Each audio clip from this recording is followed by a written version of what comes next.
Political life in Canberra has long been considered a circus, and former Prime Minister Scott Morrison's description of it as just that really wasn't a joke. Revelations of his secret appointment to the health and finance portfolios smacks the Banana Republic politicking. What's more fascinating is how then Deputy Prime Minister Barnaby Joyce knew of the goings on. It's one of Australia's best kept political secrets, and it's an unpalatable cherry topped ice cream at the seemingly crazy circus. Joining us to discuss this is Informer's political editor, Anka Sahin, who's interrupting his family holiday all the way from Turkey. Afternoon, Anka. Hi, Michael. Nice to catch up again. Likewise.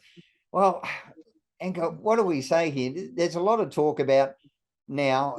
Turns out it's not technically illegal. It's only a contravention. Is this what we should come to expect and accept?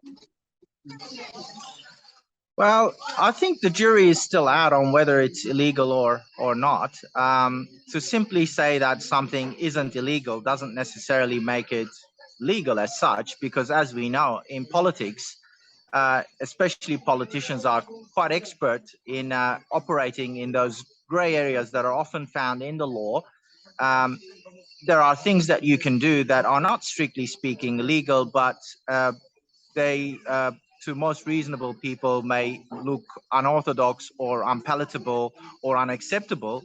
Yet, when they're caught doing those sorts of things, and this is a good example, the official advice, of course, from a strictly legalistic point of view, might be that nothing illegal was done, but that doesn't necessarily make it right or in the best interest of Australia, for that matter.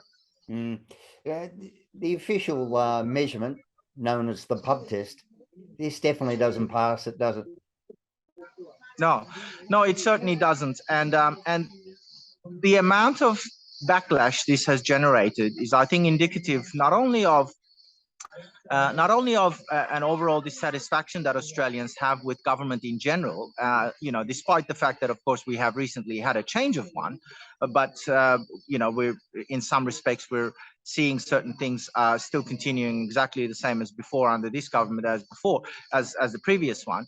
But also it's indicative of, I think, a certain level of maturity on the part of the Australian public, this sensitivity, and a part of it, I think, has to do with how politicized everything became, particularly during the pandemic and all the different the draconian measures that were taken, that were implemented to supposedly to combat the pandemic, and how politicized everything became during that process, and how perhaps for the first time for many people they had to take a close interest in the politics around them, because maybe for the first time for some of them, again, it was impacting them directly in a way that they had perhaps never been impacted before, and I think that's not necessarily a bad thing. Of course, those policies had long-lasting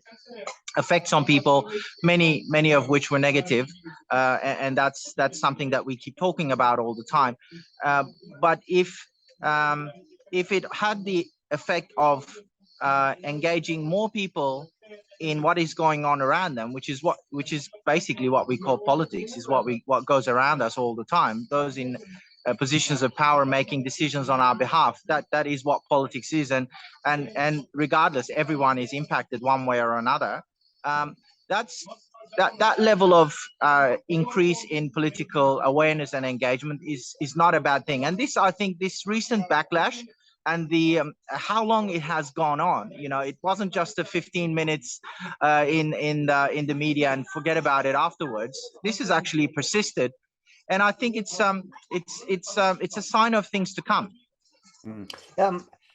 Is the current government, the Albanese government, right to pursue this in the manner that they are, do you think? Yes, they are, because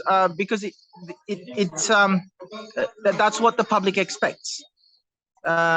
Ultimately, the revelations came as a surprise to even the most hardline of Liberal voters, who simply would not have expected their prime minister to do something like this.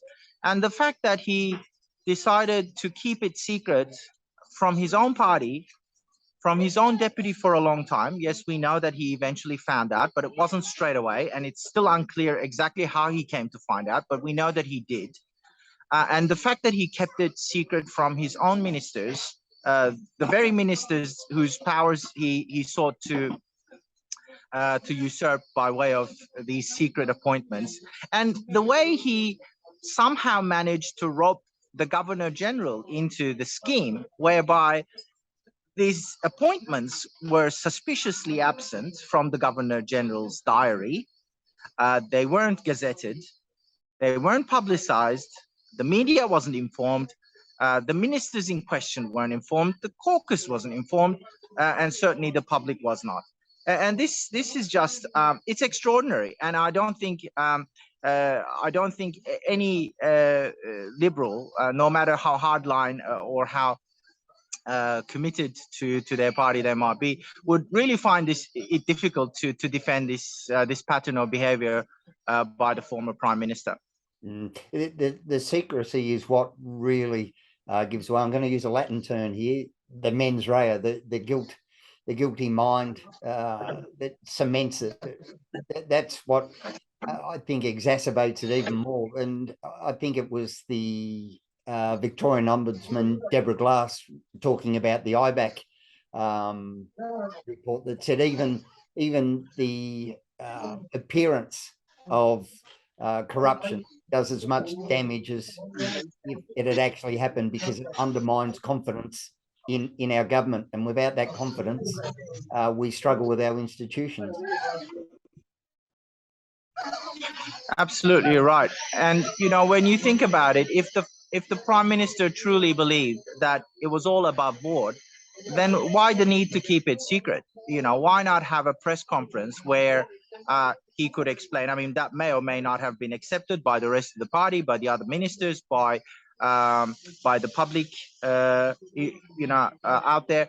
But he could have chosen to do that. But the fact that he didn't indicates to us that he himself didn't think that it was going to pass the pub test, as you said. Is this a time now for us to maybe examine the relevance or the redundancy of Governor Generals, and do we need them?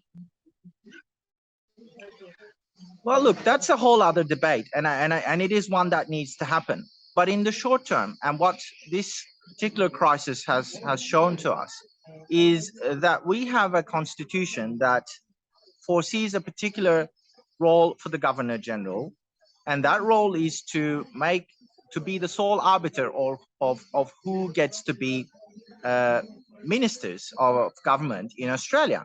And of course, as we've indicated before, the role of Prime Minister is not one that we find in the Constitution. Neither is the Cabinet. So the Prime Minister, effectively, as the current Prime Minister rightly indicated, is first among equals, primus inter pares. So the fact that the Governor General has these powers and somehow is then reduced against the provisions of the Constitution into a role whereby he simply becomes the rubber stamper of whatever the Prime Minister of the day, and not even the government of the day, the Prime Minister of the day. And that's what this particular incident has shown us. The Prime Minister of the day decides is the right thing to do. That's really not healthy. It's also unconstitutional. And if we want to carry on this way, then we really need to make the situation legal by changing the Constitution, if this is indeed the way we want to go. I mean, personally, I know that you feel similarly about this. This, I think, should lead, as far as I'm concerned, to a debate about the Republic and the redundancy of the position of Governor General. And once we have a president, I think there should be a very clear delineation of roles and powers between what that position is capable of doing and will be able to do as per the Constitution, and what the Prime Minister role is going to be responsible for, and so everyone knows exactly where they stand. There's no expectation of a constitutional figure such as the Governor General being expected to relinquish some of his powers just because convention says so. I'm not comfortable with that. Myself either, Anchor. So, Anchor Sahin, I'll let you get back to that beautiful turkey speech and the family. Thanks again, and we'll see you next week. No worries. It was my pleasure to catch up again, Michael. Thanks.